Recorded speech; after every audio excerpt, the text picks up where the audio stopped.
네, 제주에는 열방대학이 있습니다. 그 가운데에 영어로는 SBS라고 약칭하는 말씀 사역 센터가 있습니다. 그곳에 전국에 많은 분들이 와서 성경 공부를 하는데 거기 간사로 사역하시는 또 우리 신촌교회에서 또 함께 사역하시는 우리 김현태 전사님 모시고 앞으로 4주 동안 구약 2번, 신약 2번 성경 속에 있는 중요한 낱말 그리고 그 담겨 있는 신학들 우리 함께 은혜 받는 시간을 갖도록 하겠습니다. 우리 할렐루야로 우리 영접하겠습니다. 할렐루야.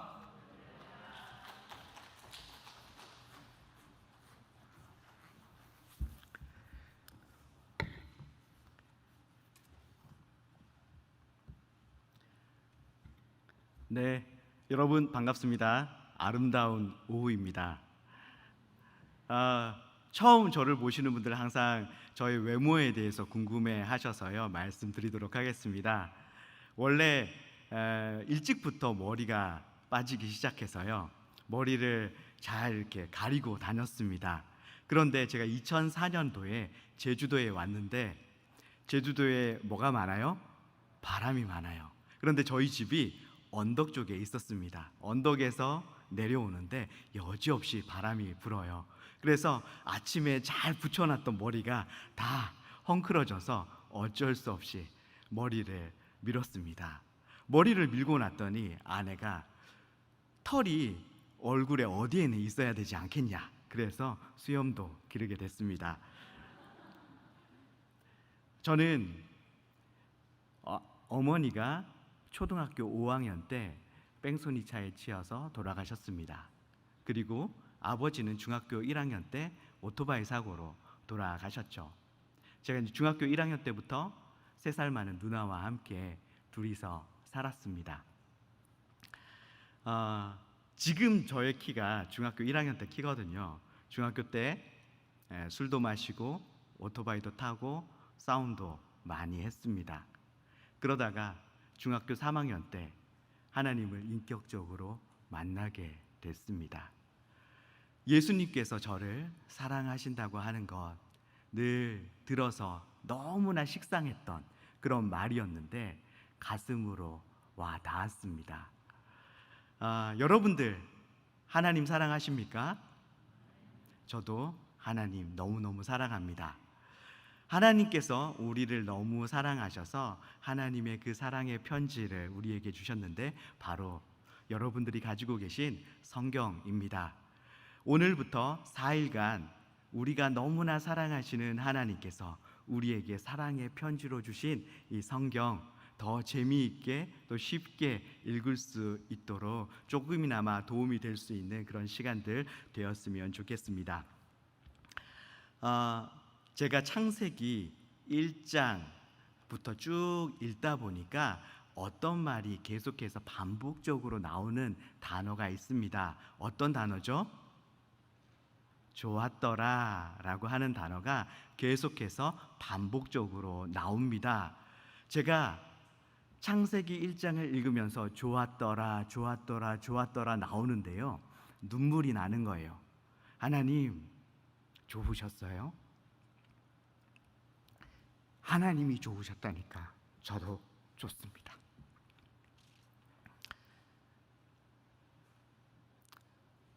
우리 하나님이 뭘 그렇게 좋아하실까요? 우리가 사랑하는 그 하나님이 뭘 그렇게 좋아하실까요? 우리 다 하나님의 기쁨 되고 싶잖아요. 그런데 창세기 1장에 보니까 하나님이 공허하고 혼돈한 세상 가운데 하나님이 임재하셨습니다. 하나님의 영이 수면 위에 운행하시고 그리고 하나님께서 이 땅을 어떻게 창조하셔야 되겠다고 하는 그 계획을 말씀하셨더니 그대로 다 이루어졌습니다. 하나님의 말씀이 그대로 다 이루어지니까 하나님께서 뭐라고 말씀하셨냐면 좋았더라 라고 말씀하셨습니다. 좋다, 히브리어로 토브인데요 토브의 뜻은 좋다, 마음에 든다 그리고 선하다라고 하는 그런 뜻을 가지고 있습니다. 여러분, 무엇이 하나님이 좋아하시는 것이고 무엇이 선입니까? 하나님의 말씀이 이루어지는 것, 그것이 하나님께서 기뻐하시는 것이고 그것이 바로 선입니다. 하나님의 말씀에 순종함을 통해서 하나님을 기쁘시게 하는 여러분 되기 바랍니다. 그리고 창세기 2장 2절과 3절에 안식이라고 하는 단어가 나옵니다. 안식이라고 하는 단어는 성경 전체에서 굉장히 중요한 단어입니다. 왜냐하면 처음에 창세기 1장 2절에 하나님이 임재하셨고 그리고 하나님이 말씀하시는 그대로 다 이루어지는 일이 일어났습니다. 하나님의 말씀이 그대로 다 이루어진 것, 하나님의 뜻이, 하나님이 무언가를 뜻했고 계획했는데 그걸 말씀하시니까 그게 다 이루어졌어요. 그것을 다른 말로 뭐라고 표현할 수 있을까요? 하나님의 통치가 이루어졌다, 하나님의 다스림이 이루어졌다라고 표현할 수 있을 것 같습니다. 그래서 하나님의 임재와 하나님의 통치가 있으면 거기에 뭐가 이루어지냐면 안식이 이루어집니다. 그런데 인간이 하나님의 통치를 거부했죠. 아담이 하나님의 통치를 거부했습니다. 하나님의 말씀을 어겼어요. 그랬더니 하나님의 통치가 깨어지고 안식도 사라지게 된 것이죠. 유대인들은 그렇다면 하나님의 임재와 통치가 언제 다시 이루어질 것인가? 지금 사단이 죄와 죽음으로 통치하고 있는데 사단이 죄와 죽음으로 통치하는 이 시기가 언제 끝날 것인가? 메시아 그분이 오시면 하나님의 임재를 다시 이루시고 하나님이 다시 통치하셔서 안식이 이루어지는 때가 올 것이다 라고 이야기를 했습니다.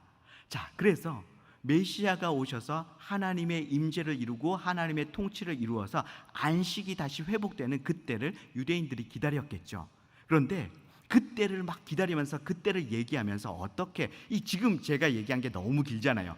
하나님이 임재하시고 하나님이 통치하셔서 안식이 이루어지는 때 이렇게 하면 너무 기니까 이걸 확 줄여서 어떻게 얘기했냐면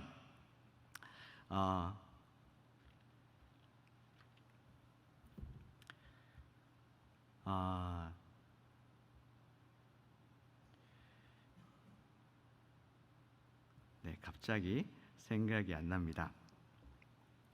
그걸 확 줄여서 오는 세대라고 히브리어로 그렇게 줄여서 이야기를 했습니다. 오는 세대라고 표현을 했고 그 오는 세대라는 히브리어를 헬라어로 어떻게 번역했냐면 세대들의 생명이라고 번역을 했습니다. 그리고 세대들의 생명이라고 하는 헬라어를 영어 문화권에서는 The Eternal Life, Everlasting Life로 번역을 했습니다. 그리고 중국이나 우리나라와 같은 한자 문화권에서는 그것을 어떻게 번역했냐면 영생이라고 번역을 했습니다. 그러니까 영생은 단순히 죽지 않고 영원히 산다는 개념이 아니라 하나님의 임재와 통치 속에서 안식이 온전히 이루어지는 그때의 삶을 바로 영생이라고 하는 것입니다. 자, 그러니까 우리가 영생에 대한 개념을 새롭게 생각을 해야 되겠죠.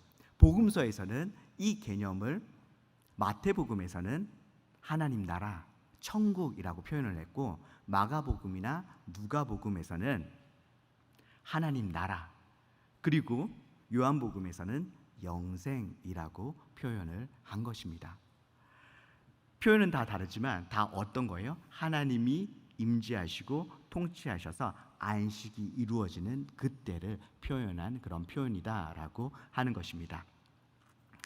마태복음은요, 유대인에게 쓰여진 복음서입니다. 이런 사상을 그대로 가지고 있는 유대인들에게 마태복음에서 예수님이 바로 하나님의 임재와 통치를 이루셔서 안식을 가져오시는 그런 분이라고 하는 것을 소개하죠. 마태복음 1장이 어떻게 시작합니까? 임마누엘, 하나님이 우리와 함께 하시다로 시작합니다. 마태복음이 어떻게 끝났나요? 마태복음 28장에 내가 세상 끝날까지 너희와 항상 함께 있으리라 라고 끝납니다. 마태복음 시작과 끝이 하나님의 임재로 시작해서 하나님의 임재로 끝나죠.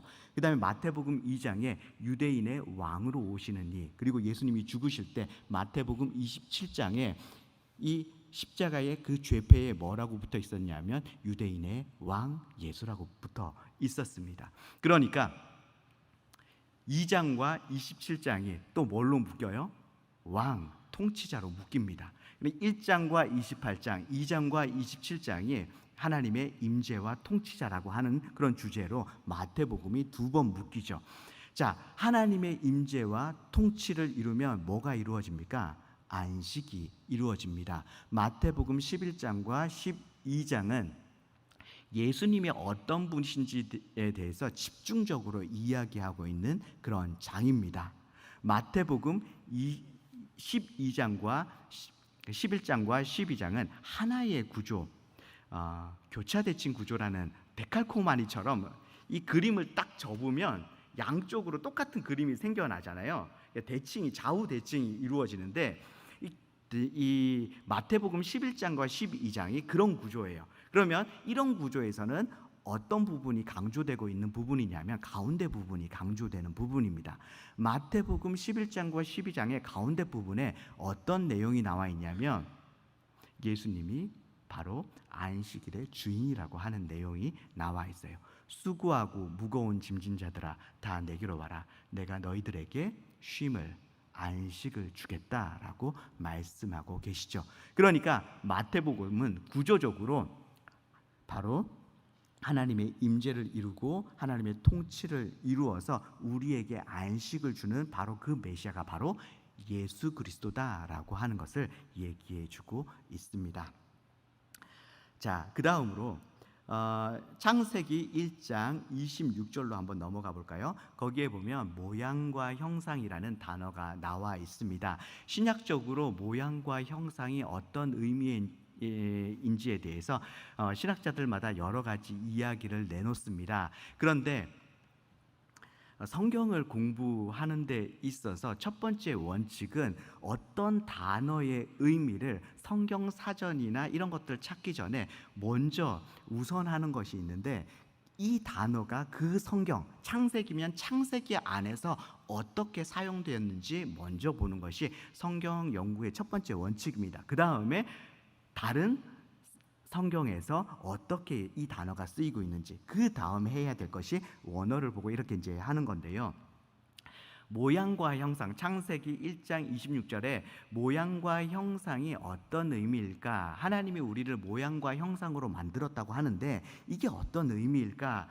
창세기에서 찾아봤더니 창세기 5장 1절에 아담이 셋을 낳고 그 셋이 아담의 모양과 형상이다 이렇게 표현을 하고 있습니다. 그러니까 창세기에서 말하는 모양과 형상은 어떤 의미입니까? 자녀, 아들이라는 의미입니다. 그러니까 하나님께서 우리를 하나님의 모양과 형상으로 만들었다라고 하는 것은 하나님께서 우리를 하나님의 아들로, 하나님의 딸로, 하나님의 자녀로 만드셨다라고 하는 그런 말이 되는 거죠. 자, 그 다음에 창세기 2장 7절에 보면 생기라고 하는 단어가 나옵니다. 하나님께서 인간을 만드실 때 생기를 불어 넣어 주셨는데요. 이 생기라고 하는 히브리어가 하이네샤마, 숨, 호흡이라고 하는 뜻입니다. 저는 성경 전체적인 내용을 이렇게 보면서 그냥 호흡 말고 하나님의 영, 루아흐가 딱 나왔으면 너무 좋겠는데 이 숨, 네샤마가 약간 아쉬웠어요. 그런데 더 보다 보니까 성경에는 중언법이라는 것이 있습니다. 예를 들어서 모양과 형상, 혼돈과 공허, 지혜와 명철, 똑같은 의미의 단어, 비슷한 의미의 단어를 두 번 반복하면서 강조하는 그런 표현들이 있습니다. 그러니까 중원법으로 사용되는 단어는 두 단어의 의미가 거의 같다고 그렇게 보시면 되겠습니다. 그런데 이 네샤마와 그리고 루아흐가 성경에서는 중원법으로 사용되고 있는 단어이죠. 그러니까 둘의 의미가 어때요? 거의 같은 단어다라고 하는 겁니다. 그러니까 하나님께서 우리에게 호흡을 불어 넣으셨다라고 하는 말은 하나님께서 우리에게 하나님의 영을 불어 넣어 주셨다로 그렇게 이해하셔도 될 것 같습니다. 하나님께서 다른 어떤 피조물에도 하나님의 영을 불어넣지 않으셨어요. 그런데 인간을 만드실 때 인간에게 하나님의 영을 불어넣었습니다. 자녀에게는 부모로부터 DNA를 이렇게 자녀는 물려받잖아요. 그래서 자녀는 부모를 꼭 닮게 되어 있습니다. 이 하나님의 영이 바로 하나님의 DNA와 같은 거죠. 그래서 우리가 하나님의 영을 받아서 하나님을 꼭 닮아 있습니다. 자, 그 다음에 창세기 5장 24절에 에녹이 하나님과 동행했다라고 되어 있습니다. 동행에 해당하는 히브리어는 할라크입니다. 할라크의 뜻은 걷다, 가다, 오다, 함께 가다, 교제하다, 이런 의미를 갖고 있는데요. 모든 일에 하나님의 인도를 따라 행한다, 하나님의 계명을 지킨다라고 하는 그런 의미를 또한 갖고 있습니다. 그래서 내가 모든 일에 하나님의 뜻을 따른다, 하나님의 계명에 내가 순종한다라고 할 때 계명이라는 단어를 굳이 쓰지 않더라도 할라크라는 단어만 딱 쓰면 하나님의 계명에 내가 따른다, 모든 일에 하나님의 그 뜻을 따른다라고 하는 그런 의미를 갖고 있다라고 하는 거죠. 성경의 창세기 5장에 에녹이 할라크 했습니다. 하나님과 동행했죠. 그런데 창세기 5장은 좀 특이한 게 이 계보가 나오는데, 아담의 계보가 나오는데 계속 죽었다로 끝납니다. 그런데 모두가 죽었다로 끝나는데 죽었다로 끝나지 않는 한 사람이 나오죠. 누구죠? 에녹이죠. 에녹이 죽지 않고 살았다로 끝납니다. 그러면 에녹이 왜 죽지 않고 살았나요? 하나님과 동행했기 때문에 그렇죠. 창세기에 보면 모두가 죽을 운명에서 죽지 않고 살았던 사람들의 특징을 보면 하나님과 동행했던 인물입니다.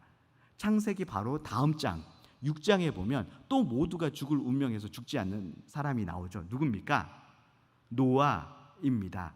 노아도 창세기 6장에 보면 하나님과 동행했다라고 나와 있죠. 그런데 노아는 자기 혼자 살 뿐만 아니라, 자기가 살았을 뿐만 아니라 또 하나님의 어떤 세상을 회복하는 도구로 사용된 인물입니다. 노아 다음에 또 하나님이 이 세상을 회복하는데 그 회복의 도구로 사용된 인물이 아브라함이죠. 아브라함에게도 하나님께서 말씀하셨어요. 창세기 17장 1절에 넌 내 앞에 행하여 완전해라. 여기에서 하나님 앞에 행하다라고 하는 이 단어가 할라크입니다. 너 나하고 동행해야 된다라고 말씀하셨고, 그리고 아브라함은 하나님과 동행했습니다. 그리고 그 다음에 다시 하나님의 이 땅을 회복하는 도구로 사용됐던 인물이 다윗입니다. 다윗도 보면 다윗에 대해서 하나님이 솔로몬에게 너희 아버지 다윗이 어땠는지 이야기하는 대목에서 너희 아버지 다윗은 내 앞에 행하여 완전했던 사람이다. 아브라함에게 명령했던 동일한 것 그대로 다윗이 그렇게 행한 사람이다, 이렇게 이야기를 합니다. 여기에도 사용된 단어가 할라크, 다윗은 나와 동행했던 그런 사람이다라고 하는 거죠.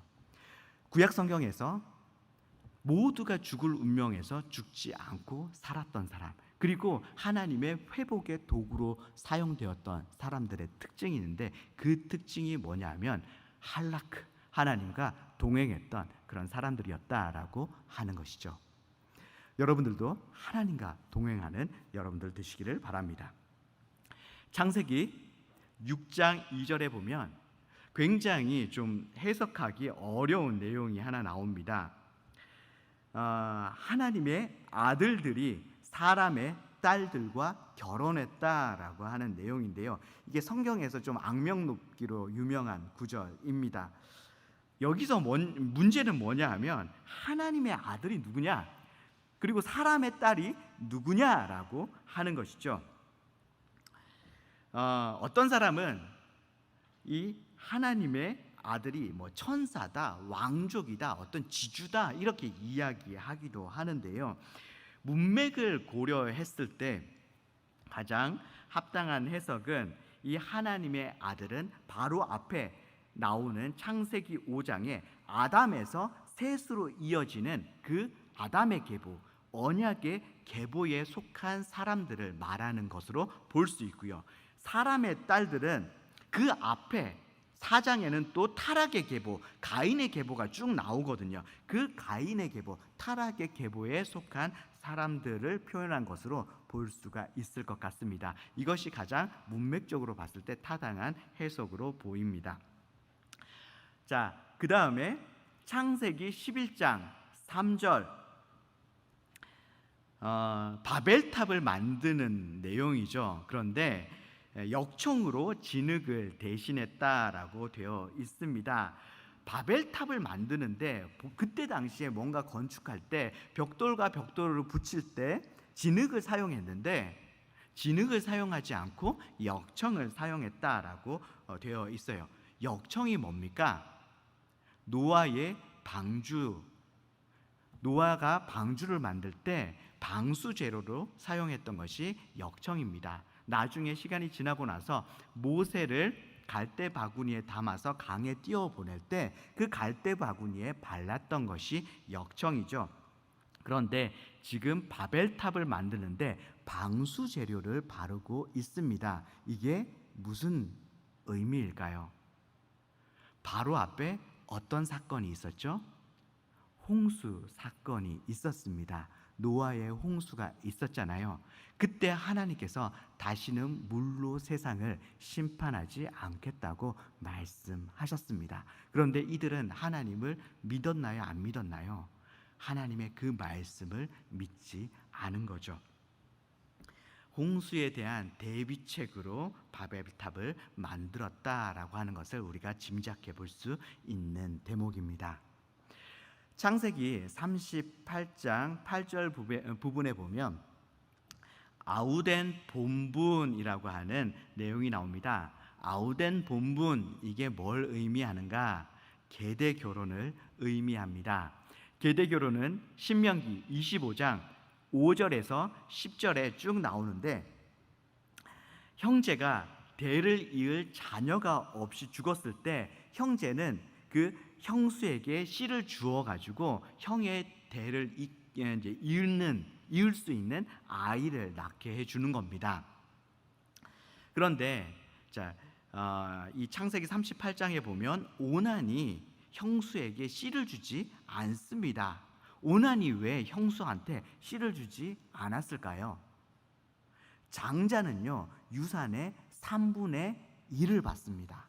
그리고 나머지 형제들이 3분의 1의 유산을 나누어 갔거든요. 그러니까 자기가 아버지의 유산 3분의 1을 받으려면 장자가 되어야 되는 거예요. 그런데 형수한테 씨를 주면 그 씨는 그 형의 대를 잇게 되거든요. 그러면 자기는 몇만 받아요? 또 형제가 한 명 더 있으니까 4분의 1만 받아요. 3분의 1을 받을 수 있는데 4분의 1밖에 못 받는 거죠. 그래서 오난은 자기의 욕구만 채우고 장자가 되기 위해서 형수에게 씨를 주지 않은 것으로 볼 수가 있습니다. 출애굽기 3장 5절로 가보도록 하겠습니다. 내 발에 신을 벗으라. 많은 설교자들은 이 내 발에 신을 벗으라라고 하는 그 내용을 노예, 노예가 신을 신지 않았다. 그래서 노예처럼 어떤 권리를 포기하는 것으로 많이 설명을 합니다. 그런데 이것은 권리 포기보다는 의무를, 내가 마땅히 해야 될 것이 있는데 그것을 하지 않아도 되는 의무 포기로 더 보여지는 부분들이 있습니다.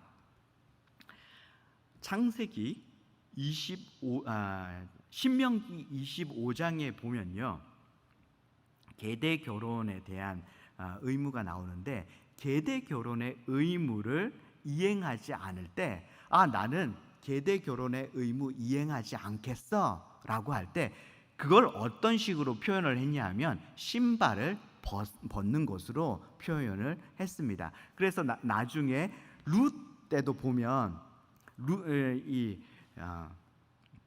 계대 결혼의 의무를 행하지 않겠다고 하면서 신발을 벗는 어떤 이런 행위가 나옵니다. 이것처럼 신발을 벗는다라고 하는 것은 내가 마땅히 행해야 할 의무이지만 내가 그 의무를 행하지 않겠다라고 하는 그런 의미가 있는 것이죠. 자, 왜 이 모세가 신발을 벗는 이 행위가 노예로서 권리 포기보다 왜 이 의무 포기에 가까운가? 창세기 15장의 횃불 언약과 출애굽기 지금 3장의 떨기나무 불꽃 앞에서 하나님을 모세가 만난 이 장면, 그리고 거기에서 말한 내용들, 이게 굉장히 유사합니다. 하나님이 창세기 15장에서는 횃불로 나타나세요. 그리고 출애굽기 3장에서는 떨기나무 불꽃으로 나타납니다. 둘 다 하나님이 불꽃으로 나타나셨습니다. 그리고 이때 창세기 15장에 출애굽 약속을 하시거든요. 그리고 나서 출애굽 약속이 어디에 다음번에 나오냐면 출애굽기 3장. 창세기 15장에 출애굽기 약속을 했다가 그 다음으로 출애굽기 약속이 나오는 곳이 바로 여기입니다. 그러니까 출애굽기 약속을 하는 내용까지 동일합니다. 그리고 횃불로 나타나신 하나님께서 쪼개진 짐승 사이로 지나갑니다. 하나님만 홀로 지나가시죠. 이 의미가 뭡니까? 이 고대 근동 시대 때 언약을 맺을 때 짐승을 쪼개나요? 그리고 언약 맺는 당사자가 그 쪼개진 짐승 사이로 지나가면서 너 만약에 언약을 어기면 이 짐승처럼 쪼개져 죽을 거야. 저주의 언약입니다. 그래서 반드시 지키겠다고 하는 그런 언약이죠. 그런데 아브라함과 하나님이 언약을 맺을 때는 하나님의 불이 홀로 그 쪼개진 짐승 사이를 지나가십니다. 너의 어떠함과 상관없이 내가 그 일 반드시 이루겠다라고 하는 하나님의 강한 의지를 드러낸 거죠. 너에게는 의무가 없다. 내가 그 일 이루고 말겠다라고 하는 것입니다. 자, 그리고 출애굽기 3장에서는 신발을 벗는 그런 행위를 한 것이죠. 지금 동일하게 하나님이 나타나고 동일한 말씀을 한 것으로 봐서 이 행위도 하나님의 횃불이 홀로 지나간 거나 신발을 벗는 것도 동일한 의미이겠다라고 볼 수가 있는 부분이 있습니다. 게다가 신발을 벗는 행위는 신명기 25장을 근거했을 때도 의무를 포기하는 그런 행동이기 때문에 그렇습니다. 그래서 이 모세가 신발을 벗었던 행위는 권리를 포기한다기보다 내가 마땅히 행해야 할 의무를 행하지 않아도 되는 것. 내가 이스라엘 백성들 내가 출애굽시킬게. 너의 어떠함과 상관없이 하나님 내가, 여호와인 내가 그 일을 이루고 말 거야 라고 하는 그런 하나님의 강한 의지를 나타낸 어떤 그런 표현으로 볼 수가 있습니다. 그리고 또 한 가지 더 볼 수 있는 것은 이 앞부분에 내가 선 곳은 거룩한 곳이다 라고 말씀했거든요. 하나님께서 거룩한 성전에서 제사장이 섬길 때 신발을 벗고 맨발로 섬겼습니다. 그 성 곳이 거룩한 곳이기 때문에 신발을 벗어야 하는 그런 의미도 있겠다, 이렇게 볼 수가 있습니다. 자, 출애굽기 25장 22절 그룹이라고 하는 단어가 나오는데요. 제가 유튜브를 보다가 신천지 강사가 네 그룹, 천사들에게는 네 그룹이 있다, 이렇게 이야기를 하는 거예요. 그러면서 그거에 대한 그 성경적인 근거로 에스겔 28장을 들었습니다. 거기에 그룹이라는 단어가 나오거든요. 그런데 거기에 신천지 강사는 그 그룹을 어떤 식으로 해석했냐 하면 영어의 그룹, 무리로 해석을 했습니다. 그런데 이 에스겔 28장에 나오는 그룹이 그 영어의 그룹, 무리를 의미하는 단어였을까요? 아니요. 이 그룹은 영어의 그 그룹, 무리, 우리가 소그룹 할 때 그 그룹을 말하는 단어가 아닙니다. 여기에 나오는 그룹은요, 히브리어 케루브를 음력한 것입니다. 케루브는 그럼 뭔가 천사거든요. 어떤 천사냐? 이 케루브의 이 그룹의 역할은 뭐였냐? 아담이 범죄하고 나서 에덴 동산에서 쫓겨납니다. 그런데 그 아담이 쫓겨나고 나서 에덴 동산 입구를 누가 지키나요? 그룹이 지킵니다. 에덴 동산 입구를 지켰던 천사가 바로 그룹이죠. 그 다음에 이 에덴 동산을 딱 본따서 만든 게 뭐냐 하면 지성소입니다. 아담이 범죄하고 나서 에덴 동산을 쭉 빠져나올 때 그 길이 동쪽으로 나 있었거든요. 근데 지성소에서부터 이 성소, 물두멍, 번제단, 성전 문까지 쭉 그 길이 어느 쪽으로 나 있냐 하면 동쪽으로 나 있습니다. 똑같이 동쪽이죠. 에덴 동산 하윌라 온 땅이 금으로 덮여 있습니다. 그런데 지성소 안은 금으로 덮여 있죠. 그리고 에덴 동산에서는 4개의 강이 발원하는데요. 지성소 그 에스겔 47장에 보면 지성소에서부터 강이 발원하는 것을 볼 수 있습니다. 에덴 동산을 정확히 본따 만든 것이 지성소인데요.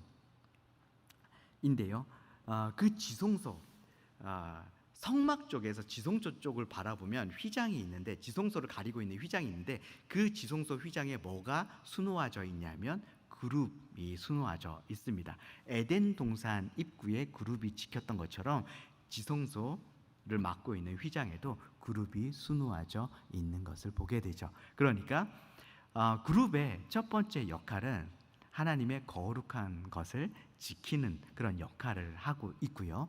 두 번째 역할은 뭐냐면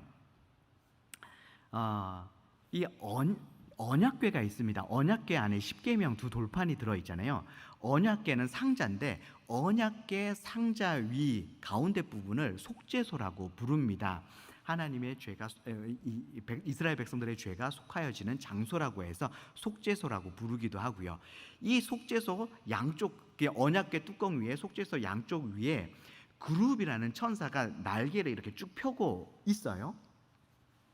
출애굽기 25장 22절, 민수기 7장 89절, 사무엘상 4장 4절 쭉 해서 계속해서 하나님이 어디에 계신다고 나와 있냐면 그 그룹 한가운데, 그룹이 날개를 펴고 이렇게 그룹의 날개가 이렇게 맞닿아 있는데 거기 위에 하나님께서 임재하시고 거기 위에서 말씀하신다라고 되어 있습니다. 그래서 이 유대인들은 하나님의 보좌를 어디로 생각했냐 하면 언약궤 위에 그룹의 날개, 거기 위에가 바로 하나님의 보좌로 생각을 했습니다. 자, 한번 볼까요? 그 에스겔 10장 1절에 보면 내가 보니 그룹들 머리 위에 궁창 위에 남보석 같은 것이 나타났는데 그들 위에 보좌의 형상이 있는 것 같더라. 그러니까 하나님께서 어디에 계시냐 하면 그룹 위에, 날개 위에 하나님의 보좌가 거기에 있어요. 그래서 언약궤를 보면요, 서양 사람들이 만든 언약궤를 보면 그룹의 날개를 멋지게 한다고 날개를 막 이렇게 휘게 해서 위례를 이렇게 삐쳐놨어요. 그런데 유대인들은 날개를 절대로 이렇게 삐쳐놓지 않습니다. 평평하게 해요. 왜냐하면 날개를 이렇게 삐쳐놓으면 어떻겠어요? 하나님이, 거기가 하나님의 보좌인데 하나님이 앉으시다가 어떻게 되겠어요? 이렇게 되시겠죠. 똥집 당하시는 거예요. 그러니까 유대인들은 어때요? 날개를 평평하게 하는 거예요. 왜냐하면 거기가 하나님의 보좌이기 때문에. 그래서 그룹은 두 가지 역할을 했는데, 하나님의 거룩한 곳을 지키는, 거룩한 물건을 지키는 그런 역할을 했고, 또 한 가지는 그룹은 하나님의 보좌를 떠받치는 그런 역할을 했다라고 보시면 되겠습니다. 그래서 성경을 읽다가 그룹 나오면 이 그룹이 지금 어떤 역할을 하고 있나 보시면 재미있으실 것 같습니다. 레위기 1장으로 넘어가면 번제가 나옵니다. 죄와 관련된 제사들이 속죄제도 있고 속건제도 있고 많이 나오는데, 번제도 죄와 관련돼서 드릴 때도 있고 죄와 관련되지 않아서 드릴 때도 있습니다. 죄와 관련돼서 드릴 때는 속죄하는 그런 역할을 하기도 하고요. 그리고 죄와 관련되지 않아서 드릴 때는 전적인 헌신의 의미에서 드리기도 합니다.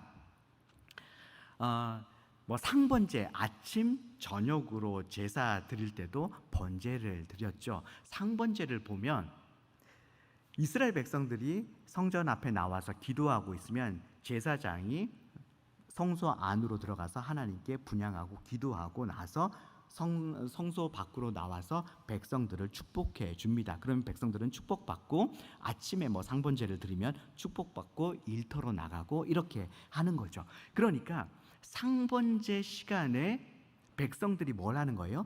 기도하는 거예요. 성전 밖에서 기도해요. 그런데 이 상번제를 드리는 시간이 어느 정도 됐냐면 반 시간 정도 된다라고 유대 문헌들에 나오고 있습니다.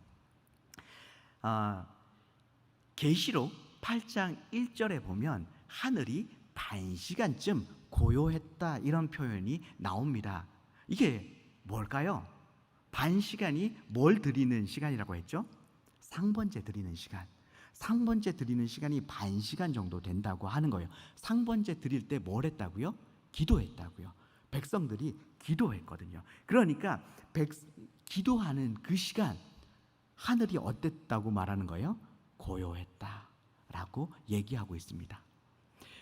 계시록 8장 1절에 그 내용이 나온 다음에 8장 2절부터 어떤 내용이 나오냐면 성도들의 기도에 대한 내용이 나옵니다. 천사가 성도들의 기도를 향로에 담아서 하나님께 가지고 올라가는 내용이 그 다음부터 쭉 이어져서 나오거든요. 그러니까 8장 1절에 반 시간은 뭘 의미하는 건가? 바로 상번제 시간이다. 상번제 시간에 백성들이 기도하는 그런 시간이었다, 이렇게 보시면 좋을 것 같고요. 그리고 백성들이 기도하는 그 시간 하늘이 고요했다라고 되어 있어요. 왜 하늘이 고요했을까요? 하나님이 우리 기도 들으시려고. 야야, 천사들아 좀 조용히 해봐. 지금 내 백성들이, 성도들이 기도하고 있잖아. 내 이 기도 들어야 돼. 조용히 하고 있어. 그래서 하늘이 그 반 시간 동안 백성들이 기도하는, 성도들이 그 기도하는 그 시간 동안 고요했다라고 되어 있습니다. 자, 그 다음에 레위기 1장 2절에 예물이라고 하는 단어가 나옵니다. 코르반, 히브리어로 코르반이라고 하는 단어인데, 가까이 가지고 오는 것, 드려지는 것, 이런 뜻을 가지고 있습니다. 제사와 관련돼서 사용될 때는 희생으로 드려질 것에 대한 그런 의미이고요. 제사와 관련되어 사용되지 않을 때는 성소에 사용하는 것으로 이렇게 드려지는 것, 이것을 의미합니다. 마가복음 7장 11절에 보면 고르반이라고 하는 단어가 나오죠. 고르반, 부모를 섬겨야 되는데 나 이거 고르반이야, 하나님께 성소에 드리기로 했어 라고 하면서, 그러면 랍비들이 어떻게 얘기했냐면 내 재물이 있어도 이거 하나님께 드리기로 했어 라고 하면 이걸로 부모를 섬기지 않아도 된다고 이렇게 해석을 해준 거예요. 그러니까 하나님께서 이 해석에 대해서 장로들의 그런 전통, 장로들이 해석한 그 전통 가지고 하나님의 율법, 십계명, 율법 중에서도 정말 중요한 십계명, 십계명 제 5계명을 어겼다. 이렇게 말씀을 하시는 거죠. 레위기 16장 10절에 보면 아사셀이라고 하는 단어가 나옵니다. 7월 14일 대속죄일이 되면 속죄를 하는데 뭘 속죄했냐? 뭘 속했냐? 지성소를 속했고 그리고 이스라엘 모든 백성들의 죄를 속했습니다. 지성소는 왜 속했을까요? 1년 동안 백성들이 죄를 짓고 짓는 거예요. 그러니까 죄가 이 땅에 차고 해서 하나님이 임재해 계신 그 지성소까지 죄가 막 치달아 오는 거죠. 그래서 그 지성소까지 속해야 되는 거예요. 그래서 하나님이 그 땅에 그곳에 이스라엘 가운데 거하시기 위해서 지성소를 속하는 작업을 했고요. 그 다음에 대속죄일에 뭘 했냐면 백성들의 죄를 속하는데 염소 2마리를 준비합니다. 백성들을 위해서.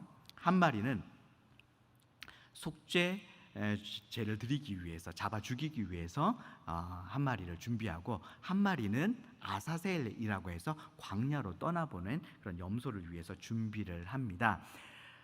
이 광야로 보내는 염소를 아사셀이라고 하는데, 이 아사셀의 뜻이 뭐냐 하면 바위가 많은 낭떠러지라고 하는 그 장소를 가리키는 그런 이름입니다.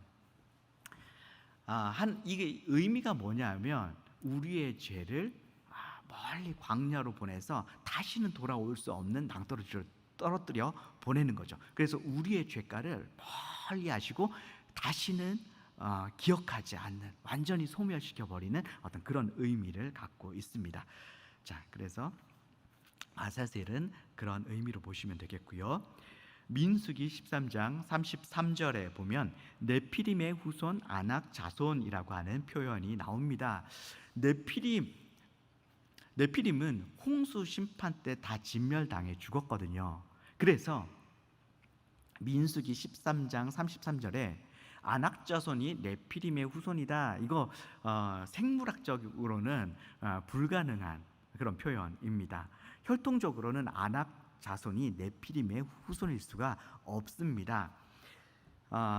네피림은요, 창세기 6장 2절에 하나님의 아들들과 사람의 딸들, 제가 이거 하나님의 아들들, 사람의 딸들이 뭔지 앞에서 얘기했잖아요. 언약의 계보, 타락의 계보의 사람들이 서로 결혼을 했는데 거기에서 나온 사람들이 바로 이 거인족 네피림입니다. 그런데 이들이 하나님의 심판으로 다 죽었잖아요. 그것처럼 이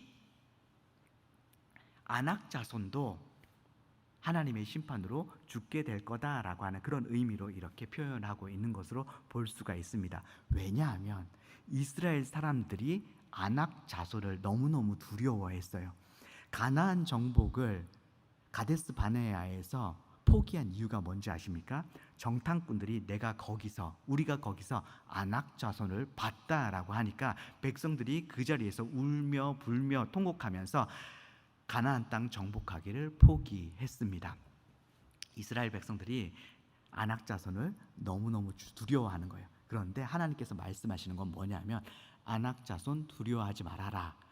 그 전에 네피림도 하나님께서 심판으로 멸하셨다. 아낙 자손도 하나님께서 하나님의 심판으로 멸하실 거다라고 하는 그런 의미가 되겠죠.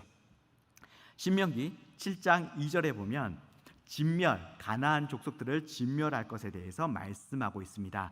히브리어 하람, 진멸에 해당하는 히브리어가 하람인데 금지하다, 바치다, 전멸하다, 이제 이런 뜻도 가지고 있고요. 그리고 하나님의 것으로 온전히 하나님께 넘겨드린다라고 하는 그런 의미도 가지고 있습니다. 하나님께서 가나안 땅을 진멸하라고 하신 이유가 뭘까요? 첫 번째 이유는 가나안 땅이 죄로 가득했기 때문에 그렇습니다. 가나안 땅이 죄로 가득했다고 하는 그 표현, 그들이 생각하는 것, 행하는 모든 것이 다 죄였다라고 하는 그 표현이 언제와 똑같냐면 노아 홍수 직전의 표현과 똑같습니다. 그러니까 이들이 노아 홍수 때처럼 가나안 땅 사람들이 너무너무 죄로 가득 차 있었기 때문에 하나님이 심판하셔야 된다라고 하는 거고요. 두 번째 이유는 뭐냐 하면 하나님께서 이스라엘 백성을 부르셔서 이스라엘 백성을 하나님 백성 만드시고, 그리고 이스라엘 백성을 통해서 이제 하나님 나라 샘플을 만드시는 거예요. 그래서 하나님 나라 샘플을 만들어서 주변 사람들, 이방인들이 이스라엘 백성들을 보면서 와, 하나님 나라 사람들은 저렇게 행복하구나, 저렇게 하나님의 보호를 받구나, 저렇게 사랑하면서 사는구나, 하나님 백성은 정말 좋구나 라는 것을 그들의 삶을 통해서 보고 이방인들이 하나님께 돌아오게 하기 위해서 하나님 나라 샘플을 만드셔야 되는 거예요. 근데 그 하나님 나라 샘플을 어디에다 만드시냐? 지구상에서 가장 더러운 곳 한 곳을 딱 택하신 거예요. 그 전에 노아 홍수 때 심판하셔야 마땅할 만큼 그렇게 똑같이 죄를 짓고 있는 그 땅을 딱 택하셨는데 그곳이 어디예요? 가나안 땅이었다라고 하는 겁니다. 그래서 그 땅을 택하셔서 하나님의 것으로 만드시는, 하나님이 임재하셔야 되기 때문에 그곳을 성결케 하셔야 되잖아요. 그래서 하나님의 것으로 성결케 하는 그 작업이 바로 진멸이었다, 이렇게 보시면 좋을 것 같습니다. 자, 그 다음에 여호수아 1장 7절에 보면 오직 강하고 극히 담대히 하여라고 되어 있습니다. 자, 여호수아 1장 7절과 1장 8절이 내용이 거의 비슷합니다. 율법을 다 지켜 행하라, 그리하면 형통할 거다라고 하는 내용이 똑같이 나옵니다. 그런데 앞부분만 조금 달라요. 7절 앞부분에 강하고 담대히 하여, 8절 앞부분에는 묵상하라고 하는 내용이 이렇게 나옵니다. 이게 히브리시의 평행법인데요. 평행법을 통해서 어떤 걸 나타내냐 하면 두 구절을 거의 비슷하게 해놓고 하나의 단어씩만 딱 바꿔놓습니다. 그래 놓고 이 단어의 의미를 뒷구절이 더 구체화시키는 거죠. 그러니까 오직 강하고 극히 담대히 해라라고 했는데 그것이 사실 뭐라는 거예요? 8절에서 더 구체화시켜서 설명해 주고 있는데 그게 뭐냐면 이 율법책을 내 입에서 떠나지 말게 하며 주야로 그것을 묵상하는 거다. 우리가 마음을 강하게 하고 담대히 하는 그 방법이 뭐냐면 말씀을 주야로 묵상하는 것이다 라고 말하고 있는 겁니다. 여호수아서 2장 11절에 보면 마음이 녹았다. 정탐꾼들이 라합을 만났는데 라합이 너네들 소식을 듣고, 너네들이 믿는 하나님의 그 소식을 듣고 우리 가나안 사람들이 마음이 녹았다, 이렇게 표현을 하고 있습니다. 일반적으로 마음이 녹는다라고 하는 그 표현은 우리는 이렇게 쓰잖아요. 얼어붙은 마음이 녹았어. 굉장히 좋은 표현이잖아요. 굉장히 마음이 행복하다, 마음이 좋다, 마음이 뭐 따뜻하다, 뭐 이런 표현이 마음이 녹았어, 지금 나 되게 행복해, 즐거워, 뭐 이런 표현으로 마음이 녹았다고 하는 건데요. 히브리어에서 마음이 녹았다는 것은 반대 의미입니다. 마음이 녹았다. 히브리어로 마사스인데요. 마사스가 수동형, 히브리어 니팔형 수동형으로 쓰이면 수동형으로 쓰이면서 마음이라는 단어와 함께 쓰이면 몹시 두려워하는 거, 몹시 무서워해가지고 용기나 힘을 완전히 잃는 상태를 이야기합니다. 굉장히 무서워하는 그런 표현이죠. 여호수아서에 보면 몹시 이렇게 무서워가지고 마음이 녹았다, 이런 표현이 몇 번 나오는데요. 첫 번째가 바로 라합이 나오고요. 그리고 라합이 왜 이렇게 두려워했다고, 가나안 사람들이 두려워했다고 표현하고 있냐면 하나님이 홍해를 가르신 그 사건을 듣고 가나안 사람들, 여리고 사람들의 마음이 녹았다, 이렇게 표현합니다. 그 다음에 두 번째로 마음이 녹았다는 가나안 사람들이 요단강을 하나님이 가르신 이야기를, 그 소식을 듣고 마음이 녹았다, 이렇게 표현을 합니다. 자, 둘 다 둘 다 하나님이 물을 가르신 거예요. 하나는 홍해를 가르셨고, 그 다음에 2장 11절에는 홍해를 가르셨고, 5장 1절에는 요단강을 가르신 이야기를 듣고 마음이 녹았는데, 자, 그러면 하나님은 왜 자꾸 물을 가르신 걸까요? 이때 당시에 엘루마 엘리시나 이때 당시에 어떤 그런 고대 근동의 문헌들을 보면요, 창조의 신 중에 최고의 신은 물을 다스리는 신입니다. 이때 당시에 사람들은 어떤 신이 최고의 신인가, 어떤 신이 신 중에 최고의 신, 어떤 신이 창조의 신인가 라고 얘기할 때 물을 다스리는 신이 바로 최고의 신이다 라고 생각을 했습니다. 그런데 하나님이 가나안 땅으로 가시면서 홍해 바다를 확 갈라버려요. 그리고 가나안 땅 이제 들어가시면서 요단강도 갈라버려요. 이것을 본 가나안 사람들은 하나님이 어떻게 보이겠어요? 최고의 신, 신 중에 최고의 신, 창조의 신으로 보인다. 그냥 하나님이 최고의 신이야, 창조의 신이야 설명할 필요 없이 이 사건 하나로 그냥 바로 알게 되는 거죠. 라합이 하나님이 홍해를 가르셨다는 이 소식을 듣고 하나님을 이렇게 고백합니다. 위로는 하늘로, 아래로는 땅으로 당신이 믿는 하나님 같은 그런 신이 없습니다. 하나님이 참신입니다. 이렇게 고백하고요. 히브리서 11장에서는 라합의 이것에 대해서 믿음의 고백으로 얘기를 합니다. 자, 믿음의 고백을 했으니 어떻게 돼요? 하나님 백성 안으로 들어오게 되는 것이죠. 그 다음에 요단강을 가르신 이 소식을 듣고 또 반응하는 사람들이 있습니다.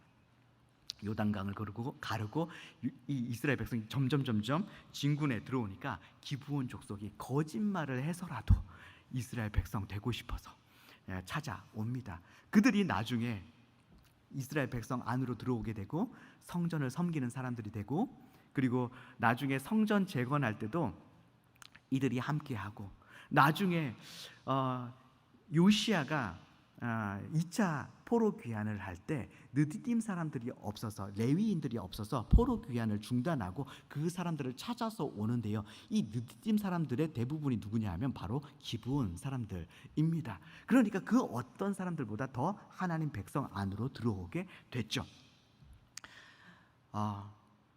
하나님이 왜 가나안을 정복하러 들어가시기 전에 왜 자꾸 물을 가르셨나?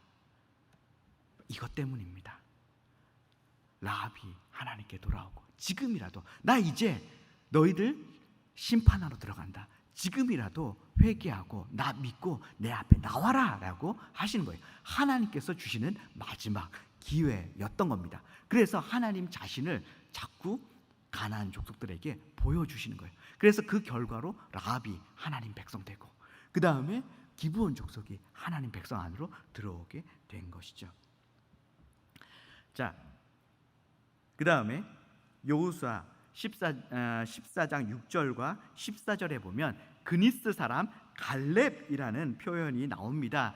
여러분, 그니스 성경에 보면 그니스도 나오고 그나스도 나오고 다 나오는데 똑같은 걸로 보시면 되겠습니다. 이 그나스 족속은 에돔 종족이에요. 에서의 장남 엘리바스의 후손들인데요. 이 아브라함에게 이제 가나안 땅을 약속하실 때 점령해야 될 가나안 종족 중에 그나스 종족이 언급이 됩니다. 가나안 족속이었다고 하는 거죠. 계속 있었으면 하나님 심판받아서 죽어야 되는 가나안 족속이었어요, 갈렙이. 출애굽 전에 아마 이스라엘 안으로, 유다 족속 안으로, 유다 지파 안으로 들어온 것 같습니다. 그래서 유다 지파의 지도자까지 되어 있었던 인물이 이제 갈렙인데요. 이 갈렙이 가나안을 정복할 때 헤브론 땅을 자기에게 달라고 얘기합니다. 여러분, 헤브론 땅이 어떤 땅인지 아십니까? 하나님께서 아브라함에게 이 땅 너에게 주겠다라고 말씀하시면서 횃불로, 제가 아까 얘기했잖아요, 이거 반드시 한다라고 하시면서 횃불로 언약하시면서 이 땅 반드시 주시겠다고 할 때, 그때 아브라함이 어느 땅에 서 있었을까요? 헤브론 땅에 그때 아브라함이 살고 있었어요. 아브라함이 헤브론 땅에 살고 있었습니다. 그러니까 하나님이 약속하신 가나안 땅 저 귀퉁이는 하나님이 안 주실 수 있어요. 그래도 어떤 땅은 반드시 하나님이 주셔야 돼요? 헤브론 땅은 주셔야 해요. 왜냐하면 하나님께서 이 땅 주시겠다고 약속할 때 아브라함이 그때 서 있었던 곳이 헤브론이었으니까요. 하나님이 반드시 주시겠다고 횃불 언약까지 맺으시면서 약속하신 땅이 바로 헤브론 땅입니다. 그리고 그 땅에 아브라함과 사라, 이삭과 리브가, 야곱과 레아가 그 헤브론 땅에 묻혀 있습니다. 이스라엘 백성에게는 민족의 어떤 믿음의 뿌리가 있는 그런 땅이 바로 헤브론이었죠. 그래서 나중에 다윗이 유다의 왕이 될 때 어디에서 시작을 하냐면 헤브론에서 시작을 합니다.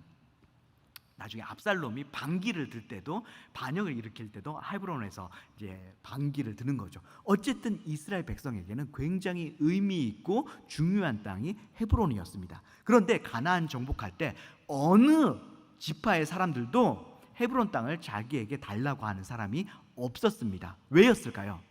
그렇게 중요한 땅인데 왜 아무도 달라고 하지 않을까요? 헤브론의 옛 이름이 기럇 아르바라. 왜 이런 이름이 붙여졌냐 하면 아낙 사람 가운데 가장 큰 아낙 사람이 그 땅에 있었기 때문이다, 이렇게 이야기하고 있습니다. 이스라엘 백성들이 가나안 정복을 포기했던 이유가 뭐였습니까? 아낙 사람들 때문이었습니다. 그리고 지금은 출애굽 2세대잖아요. 출애굽 2세대 사람들도 신명기에 보면 여전히 누가 이 아낙 사람을 능히 당하겠느냐라고 하면서 출애굽 2세대 사람들도 여전히 아낙 사람들을 두려워하고 있었습니다. 그런데 그 아낙 사람 중에서도 가장 큰 아낙 사람이 어디에 산다고요? 바로 헤브론에 산다고 되어 있는 거예요. 그러니까 그 땅이 그렇게 중요한 땅인데 아무도 그 땅을 달라고 요구하지를 못합니다. 그런데 누가 요구해요? 갈렙이 요구하는 거예요. 원래 갈렙은 이스라엘 사람도 아니었어요. 그나스 족속이었어요. 진멸당해서 죽어 없어질 가나안의 지파 그나스 족속의 사람이었습니다. 그런데 그 이방인이라 할지라도 이스라엘 안으로 들어와서 그가 믿음으로 그 땅 취하겠다고 하니까 그 땅이 누구의 땅이 됩니까? 갈렙의 소유가 됩니다. 그러니까 하나님의 것들은요, 침노하는, 믿음으로 침노하는 사람들의 것이다라고 하는 것을 우리가 볼 수가 있겠죠. 네, 혹시 시간을 몇 시까지 제가 강의 진행하면 좋을까요? 조금 더 하면 좋을까요? 네. 그래서 갈렙이 믿음으로 그 땅을 취했다라고 하는 거고요. 그리고 갈렙이 과거에 40년 전에 그 땅에 정탐하러 갔을 때의 일을 회상하면서 이렇게 얘기합니다. 내가 과거에 그 땅을 정탐하러 갔을 때에 나는 마음에 성실한 마음으로 보고했다, 이렇게 얘기합니다. 성실한 마음이라고 하는 이 단어, 마음 속에 있는 것으로 보고했다, 이렇게 원어적으로는 이런 의미가 됩니다. 갈렙의 마음속에 있는 것으로 갈렙이 보고한 거예요. 사람들은 눈으로 본 것을 보고했는데 갈렙은 마음속에 있는 것으로 보고했어요. 그러면 갈렙의 마음속에 뭐가 있었나? 여호수아 14장, 갈렙이 헤브론을 취하는 거기에 계속해서 반복해서 나오는 단어가 뭐냐 하면, 표현이 뭐냐 하면 하나님께서 말씀하신 그것 하면서 하나님의 말씀이 계속해서 반복해서 나오고 있는 것을 보게 됩니다. 그러니까 갈렙의 마음속에 있었던 건 뭐예요? 하나님의 말씀이었다라고 하는 겁니다. 여러분, 묵상이 뭐냐면, 묵상의 원래 의미는 무언가를 마음속에 가득 채운다라고 하는 그런 뜻을 가지고 있습니다. 그러니까 갈렙이 어떤 사람이요? 묵상하는 사람이었다라고 하는 겁니다. 다시 여호수아 1장에 마음을 강하고 담대히 해서 그 땅을 취할 수 있는 사람이 어떤 사람이라고 했나요? 묵상하는 사람, 말씀을 주야로 묵상하는 사람이 마음을 강하고 하고 갈렙입니다. 갈렙이 마음속에 하나님의 말씀으로 가득 채워서 환경에 의해서 좌지우지 되는 것이 아니라 하나님의 말씀이 내 마음속에 살아서 꿈틀대면서 그 말씀이 이끄는 대로 살아가는 사람, 그 사람이 바로 마음이 강한 사람이고 그 사람이 하나님의 약속을 성취할 수 있는 그런 사람이라고 하는 것입니다. 하나님의 말씀을 성취하는 그런 묵상하는 여러분들 되시기를 바랍니다. 아멘. 사사기 17장 6절 말씀 보면 자기 소견에 옳은 대로 행하였다라고 나와 있습니다. 사사기 전체를 한 문장으로 요약하면 자기 소견대로 옳은 대로 행했다라고 하는 이 문장입니다. 사사기 전체를 한 문장으로 요약하면 이 표현이죠. 여기에서 소견이라고 하는 히브리어는 아인, 눈, 샘이라고 하는 그런 뜻입니다. 그런데 또 어떤 뜻도 가지고 있냐 하면요, 무언가를 보고 이해하고 행동하고 순종하는 전체의 과정을 또 아인이라고 표현하기도 합니다. 그러니까 자기 소견에 옳은 대로 행했다, 무언가를 보고 이해하고 행동하는 데 있어서 하나님 뜻대로 해야 되는데 모든 것을 자기의 생각대로 자기의 뜻대로 그것을 이해하고 판단하고 행동했다라고 하는 것이죠. 그래서 이들의 사사 시대의 이 타락상을 이 한 문장으로 이야기하고 있습니다. 그래서 제사장도 보면요, 사사 시대 보면 제사장이 개인 집의 제사장으로 들어가 가지고 우상을 섬기는 것을 돕기도 하고, 삼손 나시린인데 나시린으로 해야 하지 말아야 될 거 다 하고 돌아다닙니다. 그리고 사사기 11장 31절에 보면 입다가 인신 제사를 드리는 것을 보게 됩니다. 내가 그를 번제물로 드리겠나이다. 어떤 사람은 이거 너무 충격적이다. 하나님의 사사가 어떻게 인신 제사를 드릴 수 있겠냐.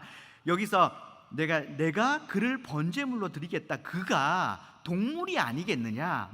동물을 좀 생각하고 얘기하지 않았겠냐, 이렇게 말씀하시는 분도 있는데, 그라고 하는 것은 남성형으로 쓰여 있거든요. 히브리어에서 동물을 가리킬 때는 중성으로 씁니다. 그리고 여성도 간혹 중성으로 쓰기도 하거든요. 그런데 남성형은 중성형으로 쓰지 않거든요. 그래서 여기에서 남성형이 쓰였다고 하는 것은 입다가 동물은 자기가 전혀 염두에 두지 않았다고 하는 겁니다. 사람을 인신제사 하겠다라고 하는 그런 표현으로 우리가 볼 수가 있습니다. 그래서 사사 또한 이 사사시대 자기 소견에 옳은 대로 그렇게 행한 것을 보게 되죠.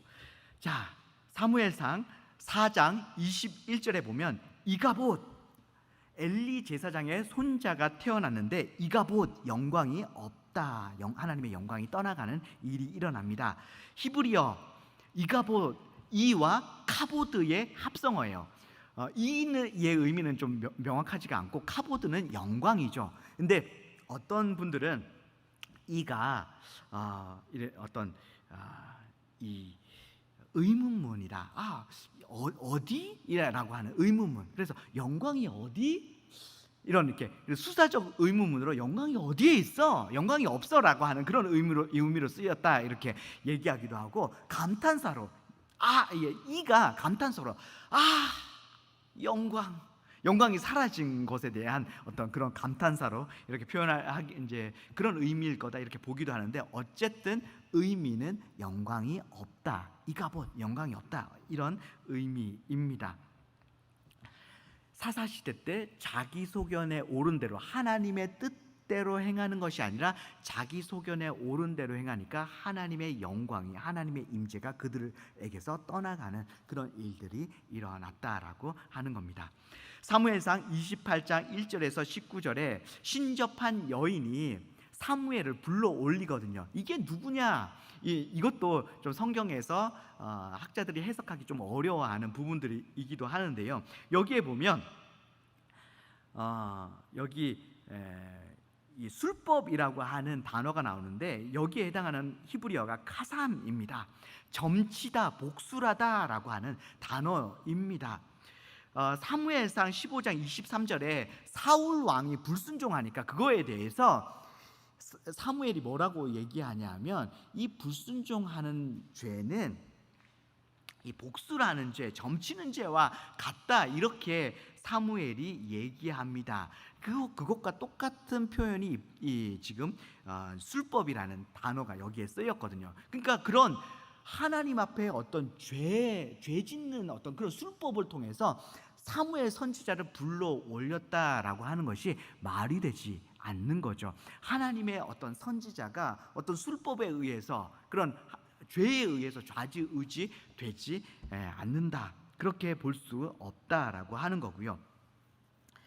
그리고 또 한 가지는 내일 사울이 죽게 된다라고 하는 것을 내일 나와 함께 있으리라라고 표현을 했는데 이 표현대로 보자면 사람이 죽으면 그 사람이 살았을 때 어떤 행위, 뭐 선을 행했는지 악을 행했는지 상관없이 그 영혼이 한 곳에 모인다 이렇게 이런 표현으로 볼 수밖에 없거든요. 그런데 이 표현은 성경 전체의 흐름과는 정말 맞지 않는, 성경 전체의 내용과는 맞지 않는 그런 표현입니다. 그래서 이 신접한 여인이 불러 올린 사무엘은 진짜 사무엘이라고 보기는 어렵고요. 그래서 사무엘을 가장한 거짓 영으로 보시면 좋을 것 같습니다.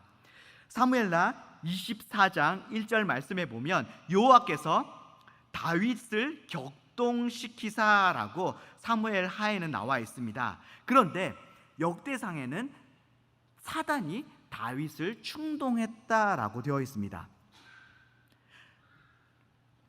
다윗이요 인구 조사를 했는데 사무엘 하에서는 하나님이 다윗을 격동했다고 되어 있는데 역대상에서는 사단이 다윗을 충동했다 이렇게 되어 있습니다. 격동하다, 충동하다 히브리어로는 똑같은 단어거든요. 자, 그러면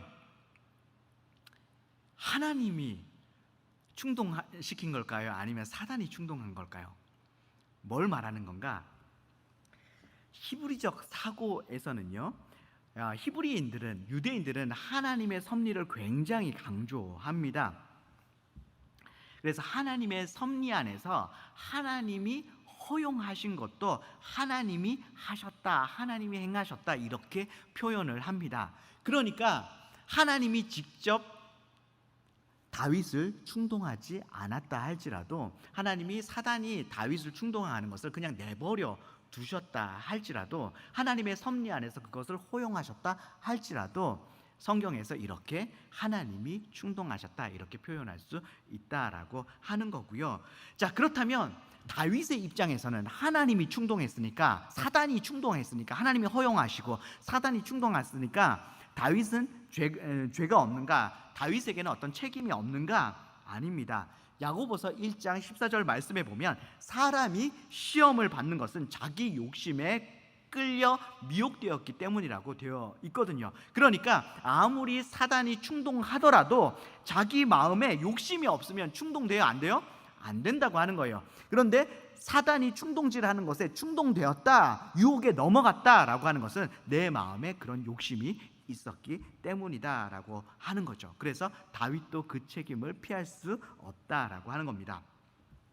자, 사무엘하 24장 18절에 보면 아라우나의 타작마당이 나옵니다. 역대하에는 오르난의 타작마당이 나오는데 똑같은 히브리어 자음은 똑같습니다. 원래 과거에 이 히브리어는 자음만으로 기록했잖아요. 그래서 이 모음이 있어야 읽을 수 있는데 사람들은 자음만으로 이렇게 이제 자음만 기록해놓고 그거는 이 단어는 원래 이렇게 읽는 거야라고 하면서 쭉 읽어, 이제 그냥 사람들이 읽는 것 그대로 쭉 읽어왔어요. 그러다 보니까 나중에 여호와라고 하는 단어 있잖아요. 여호와라는 단어는 하나님의 거룩하신 이름을 내 더러운 입에 올릴 수 없다라고 해서 여호와라는 단어가 나오면 읽지를 않았어요. 읽지를 않으니까 나중에 그 단어를 읽을 수 있을까요, 없을까요? 히브리어는 자음밖에 없어요. 계속 읽어야지 그 단어를 어떻게 읽을 줄 아는데, 하나님 여호와라는 단어를 계속 안 읽고 지나가니까 모든 그 전에 읽을 줄 아는 사람 다 죽고 나서 그 어느 누구도 여호와를 읽을 수가 없는 거예요. 그래서 지금도 여호와를 정확히 읽을 수 있는 사람이 없습니다. 그래서 어떤 사람은 여호와다, 어떤 사람은 야훼다, 어떤 사람은 아도나이다, 뭐 이렇게 제 각각으로 읽습니다. 그런데 지금도 여호와를 정확히 어떻게 읽어야 될지는 모릅니다. 이것처럼 이렇게 자음만 기록해 놓다 보니까 나중에 이렇게 좀 뭐 오르난이나 아라우나나 이렇게 발음하는 것이 조금 바뀌었던 것 같습니다. 그러나 이 자음은 거의 동일하다라고 보시면 되겠고요. 자, 이 아라우나 오르난의 타작마당, 이 다윗이 인구조사하는 죄를 범했을 때 하나님께서 이 오르난의 타작마당에서 번제를 드리도록 하죠. 그래서 번제를 드렸을 때 하나님의 진노가 멈춰지는 그런 일들이 있었습니다. 근데 이곳이 과거에 어떤 곳이었을까요? 모세가 아니죠. 아브라함이 이삭을 바쳤던 모리아산이 바로 이 아라우나의 타작마당과 동일한 곳입니다. 이 아브라함의 이 사건과 다윗의 이 사건이 굉장히 유사한 부분이 있습니다. 어떤 부분이 유사하냐면 아브라함이 이삭을 잡아서 죽이려고 할 때 하나님께서 손대지 말라고 말씀을 하시잖아요. 그리고 이 천사들이 백성을 막 칠 때 하나님이 손대지 말라고 하십니다. 이 표현들이 굉장히 유사한 것들이 많이 나옵니다. 번제로 드릴 장소를 하나님께서 똑같이 이 모리아산이나 오르난의 타작마당이나 똑같이 지정을 해주시고요. 번제물에 대해서도 이 모리아산에서도 내가 준비할 거라고 말씀하시고 오르난의 타작마당에서도 내가 준비할 거라고 말씀하십니다. 굉장히 유사한 표현들이 계속 등장하고 있기 때문에 오르난의 타작마당의 내용을 딱 읽다 보면 뭐가 딱 연상이 될 수밖에 없냐면 모리아산의 사건이 딱 연상될 수밖에 없습니다. 그런데 모리아산에서 하나님께서 이삭을 바치라고 하셨을 때 그 이삭은 아브라함이 100세에 얻은 아들, 눈에 넣어도 안 아픈 아들입니다. 어떻게 보면 하나님보다 더 사랑할 수 있는 여지가 있었던 그런 아들이죠. 그래서 하나님께서 이삭을 바치라고 할 때 수식어가 굉장히 많이 붙어요. 너의 뭐 독자, 네가 사랑하는 뭐 이런 수식어가 붙으면서 그 사랑하는 독자를 바치라고 그렇게 말씀을 하시죠. 그리고 이 오르난의 타작마당, 이 다윗의 인구 조사도 보면요, 다윗이 하나님보다 뭔가 다른 것들을, 이 자기의 힘을, 백성들의 어떤 힘을 더 의지하려고 하는 그런 순간이었습니다. 둘 다 어떤 의미에서 하나님보다 더 사랑하고 하나님보다 더 의지할 수 있는 무언가 그런 순간이었죠. 그런데 그때 아브라함은 이 이삭을 바친다고 하는 것은 이 이삭보다 하나님을 내가 더 사랑합니다 라고 하는 표현이고, 그것에 대해서 하나님은 네가 나를 사랑하는 줄 내가 알았다 이렇게 화답을 하시죠. 그 다음에 다윗도요, 무언가 하나님보다 더 의지하려고 하는 그 순간 하나님께서 바꿔주시면서 하나님만 의지하도록 만들어 주신 겁니다. 이곳에 나중에 뭐가 세워지냐면 예루살렘 성전이 세워집니다. 하나님을 예배하는 곳이 세워지는 것이죠. 그러니까 하나님을 예배할 때 뭐가 기반이 돼야 되는 겁니까? 하나님보다 다른 것을 더 사랑하는 것이 있어서는 안 되는 거예요. 하나님보다 더 의지하는 다른 것이 있어서는 안 됩니다. 그래서 진정한 예배는 다른 그 어떤 것보다 하나님을 사랑하고 다른 그 어떤 것보다 하나님을 의지하는 것, 이것이 바로 진짜 예배다라고 우리가 볼 수가 있겠습니다. 자, 역대상 13장 3절 말씀에 보면 사울 때에 궤 앞에서 묻지 아니하였느니라. 지금 다윗이 언약궤를 다윗성으로 옮겨 오려고 하면서 이 얘기를 하고 있어요. 사울 때에는 언약궤 앞에서 묻지 않았는데 나는 이 언약궤 앞에서 하나님께 묻기 위해서 언약궤를 가지고 오려고 한다라고 하는 그런 의미가 되겠죠. 자, 그렇다면 이스라엘의 백성의 지도자는 언약궤 앞에서 하나님께 물어야 하는가, 이런 생각이 들잖아요. 출애굽기 19장에서 이스라엘 백성과 하나님이 언약을 맺습니다. 이스라엘 백성과 하나님이 언약을 맺을 때 십계명을 막 말씀하시는데, 이때 하나님께서 좀 큰 목소리로 하셨던 것 같아요. 이스라엘 백성들에게 직접 큰 목소리로 막 말씀하시니까 이스라엘 백성들이 기겁을 합니다. 너무 놀랐어요. 무서워가지고 하나님, 우리가 죽겠습니다. 우리에게 이제부터 직접 말씀하시지 말고 우리 백성의 지도자 모세한테 말씀하십시오. 그러면 우리가 모세를 통해서 듣겠습니다. 오냐? 그러면 내가 이스라엘 백성 너희들한테 얘기할 때 모세한테 얘기하마. 그래서 모세가 하나님의 음성을 그때부터 물론 그 전부터 들었는데, 언약궤가 만들어진 이후부터는 모세가 어디에서 하나님의 음성을 듣냐 하면요, 언약궤 앞에서 모세가 하나님의 음성을 듣습니다. 출애굽기 25장 22절, 거기서 내가 너와 만나고 속죄소 위 곧 증거궤 위, 언약궤를 말하는 거죠. 증거궤 위 두 그룹, 언약궤 뚜껑 위에 두 그룹이 있다고 했잖아요. 그 두 그룹 사이에서 내가 이스라엘 자손을 위하여 내게 명령할 모든 일을 내게 이르리라. 하나님께서 이스라엘 백성에게 뭔가 말씀하실 것이 있을 때 어디에서 말씀하시겠다고요? 언약궤 위에서 말씀하시겠다고요. 민수기 7장 89절, 모세가 회막에 들어가서 여호와께 말하려 할 때에 언약궤 위 속죄소 위에 두 그룹 사이에서 자기에게 말씀하시는 목소리를 들었으니 여호와께서 그에게 말씀하심이었더라. 모세가 하나님의 음성을 들었는데 어디에서 들었다고요? 언약궤 위에서 말씀하시는 하나님의 음성을 들었다라고 되어 있습니다. 그러니까 모세는 언약궤 위에서 하나님의 음성을 들었습니다. 그 다음에 이스라엘 백성의 지도자가 누가 되죠? 여호수아가 이스라엘 백성의 지도자가 되는데요, 여호수아가 이스라엘의 백성의 지도자가 될 수밖에 이래서 될 수밖에 없구나라고 하는, 그 사실은 믿음으로 치면 갈렙이나 여호수아나 뭐 막상막한데 왜 여호수아가 이스라엘 백성의 지도자가 됐을까? 그 키가 되는 구절이 그겁니다. 모세가 회막에 들어가서 하나님과 대화를 합니다. 언약궤 앞에서 대화했겠죠. 회막에 들어가서 하나님과 대화를 하는데 여호수아가 그걸 너무 사모해요. 모세가 하나님과 친구처럼 대화하는 걸 너무너무 사모합니다. 그래서 모세가 회막을 떠나고 났는데도 여호수아는 그걸 사모해서 회막을 떠나지 못하고 거기에 머물러 있는 것을 보게 됩니다. 이게 여호수아가 이스라엘 백성의 지도자가 될 수밖에 없는 결정적인 이유입니다. 왜냐하면 이스라엘 백성의 지도자는 어떻게 해야 돼요? 언약궤 앞에서 하나님의 음성을 듣고 그 뜻대로 이스라엘을 다스려야 되기 때문에 그렇습니다. 자, 그런데 사울은 언약궤 앞에서 하나님의 음성을 들었대요, 안 들었대요? 안 들었대요.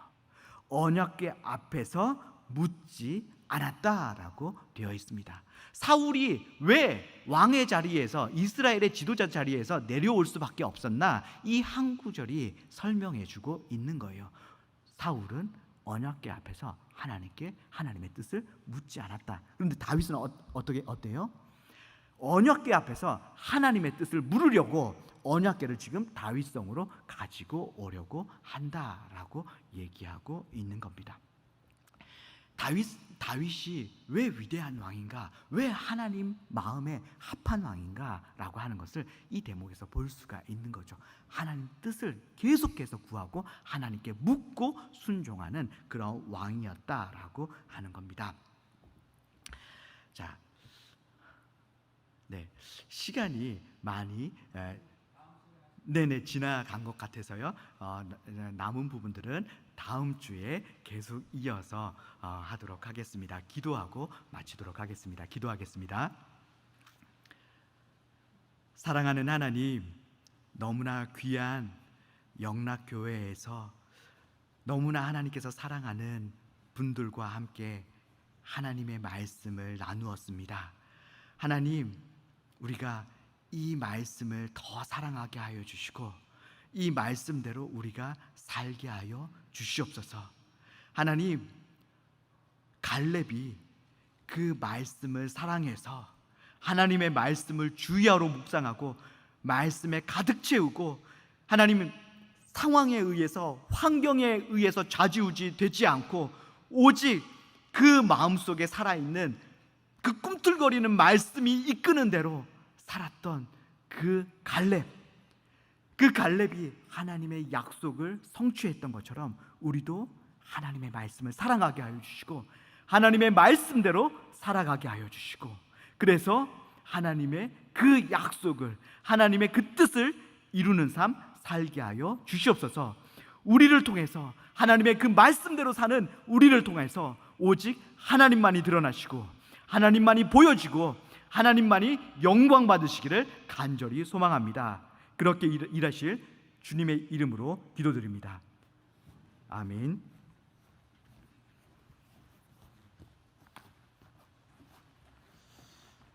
네, 여러분 어떻게 들으셨습니까? 저는 신학을 시작한 지 이제 올해가 35년째인데 제가 들었던 베스트 5 강의 중에 하나로 오늘 제가 기억하고 싶어요. 사실은 이게 여러분이 지금 막 많은 정보를 짧은 시간에 들어서 좀 뭔 소린가 하실 텐데요. 지금 굉장히 대단한 통찰력입니다. 이 단어로부터 해서 구약과 신약을 넘나들면서 그것을 삶과 딱 연결시키는 머리도 없으시고 수염 길러서 나이가 많아 보입니다만 굉장히 젊은 분입니다. 굉장히 앞으로 기대가 돼요. 한국교회 앞으로 이 분야에 굉장한 기대가 됩니다. 끝까지 시간이 많이 갔습니다만 오늘 마지막 들은 것처럼 모세처럼 여호수아처럼 다윗처럼 하나님 말씀 앞에 끝까지 남은 여러분이 앞으로 우리 최종학교의 최고의 하나님의 멋진 일을 하실 분들로 기대가 되어집니다. 할렐루야. 시간이 많이 갔으면 제가 축도하고 마치겠습니다. 이제는 우리 주 예수 그리스도의 놀라우신 은혜와 하나님 아버지의 크신 사랑하심과 성령 하나님의 교통하심이 사울처럼 하나님 말씀에 서지 않고 사는 리더가 아니라 모세처럼 여호수아처럼 다윗처럼 하나님 말씀 앞에서 그 말씀을 묵상하고 그 말씀을 통해 하나님의 뜻을 따르기로 하나님 앞에 나와 몸으로 모든 것으로 고백하는 우리 사랑하는 모든 성도님들, 또 온라인으로 함께 참여하는 모든 하나님의 권속들을 위해 제주열방대학의 SBS 모든 사역 가운데에 이제로부터 영원토록 함께하여 주시기를 간절히 축원하옵나이다. 아멘.